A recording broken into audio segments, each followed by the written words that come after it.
A week ends with 5,270 casualties for Russia, along with 53 tanks. Kyiv Russian soldiers have continued to take serious casualties in its continuous offensive, with Ukrainian officials reporting losses of almost 5,000 troops this week. According to the General Staff of the Armed Forces of Ukraine, 5,270 troops have been removed from duty since the beginning of the week. On Monday, there were 440 removed, followed by 820 on Tuesday, 800 on Wednesday, 830 on Thursday, 840 on Friday, 700 on Saturday, and an additional 840 reported on Sunday. These data could not be readily verified by Newsweek. In an effort to get a comment on Sunday, Newsweek emailed the Russian Ministry of Defense. During the early stages of Vladimir Putin's full-scale invasion in February 2022, Russian casualties were estimated by Kyiv to be 400 to 600 each week for the first 10 months or thereabouts, with spikes of over 800 occurring on occasion. The precise toll in Russian casualties is unknown. Nevertheless, estimates from Ukraine are greater than those from other countries. British defense officials estimated that Moscow had lost up to 190,000 soldiers by the end of October, including both casualties and permanent injuries. However, this figure did not account for mercenaries from the Wagner Group. For the first time ever, on February 6, 2023, the number of casualties reported by Ukraine in relation to Moscow's actions surpassed 1,000 for a single day, reaching 1,030.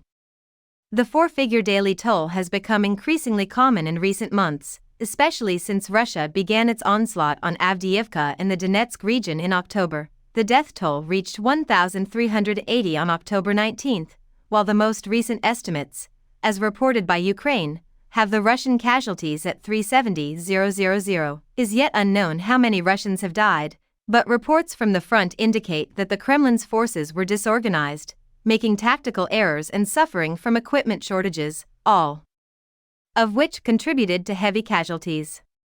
While this was going on, Ukraine was able to hit targets deep inside Moscow-occupied zones using long-range missiles and military drones. Despite serving troops being refused leave until the war ends, Russia has mobilized able-bodied men in response to its seeming defeats, which has stoked internal unrest. In an effort to keep morale high, Ukraine has not revealed the total number of losses it has suffered while protecting its territory. However, Moscow recently asserted that Kyiv had lost 215,000 soldiers since the conflict started. More than 3 times as many people lived in Russia than in Ukraine before the conflict. Additionally, 53 Russian tanks were disabled this week, according to the Ukrainian military forces. Moscow has been forced to rely on fighting vehicles from the Soviet era due to its armored losses, and it has frequently aired footage of drones operated by the Ukrainians dumping bombs on tanks. The Ukrainian capital also reported the destruction of 58 Russian artillery units and the knockout of 49 drones in the air, after declining to recite a prayer requesting God's guidance for Russia's triumph over Ukraine.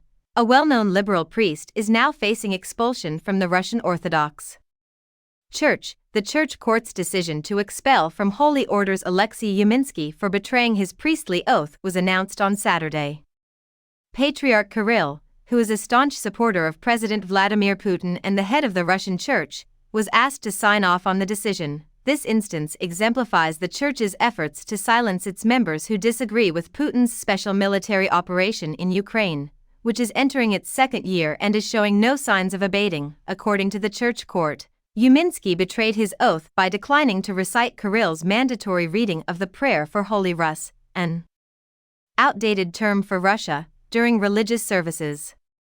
Behold, the rebels have risen up against Holy Russia, seeking to sow discord and devastate its unified people, Kirill prayed for the first time on September 25, 2022, 7 months after Russia invaded Ukraine.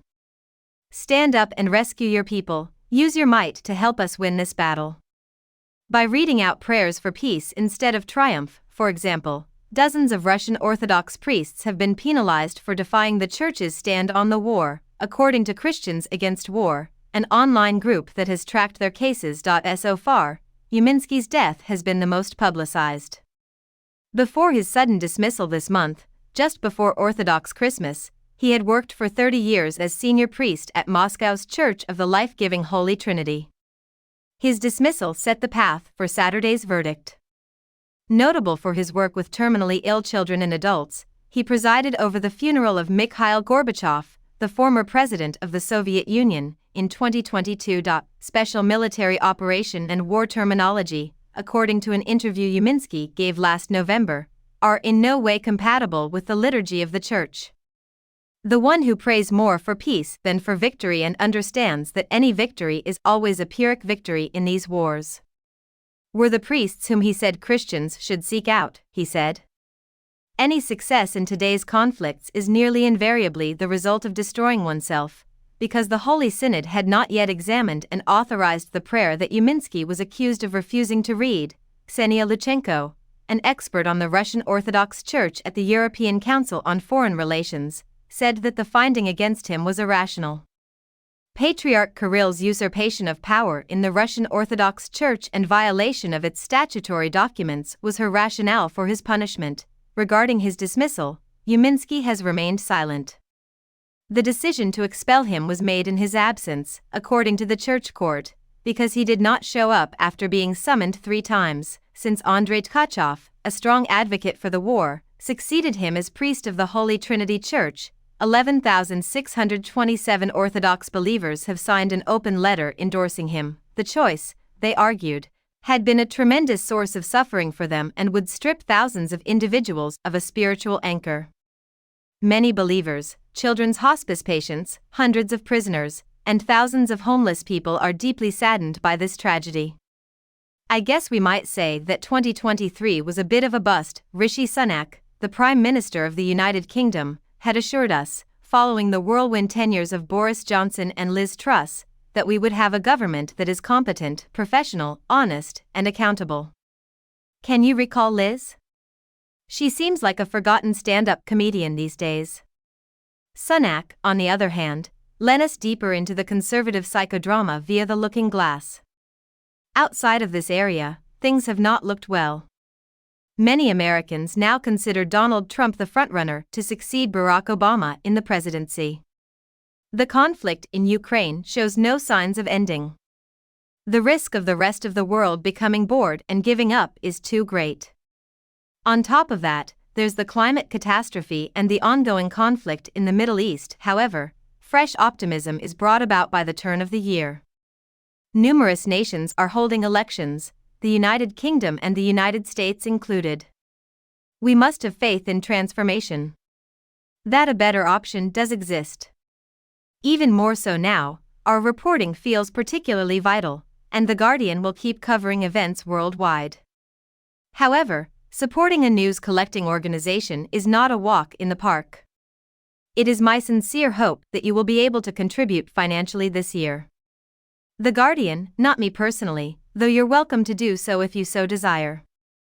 We can keep on pursuing the truth wherever it may lead us if you will just donate $2 a month to The Guardian. If you contribute, we can make our journalism accessible to everyone at no cost.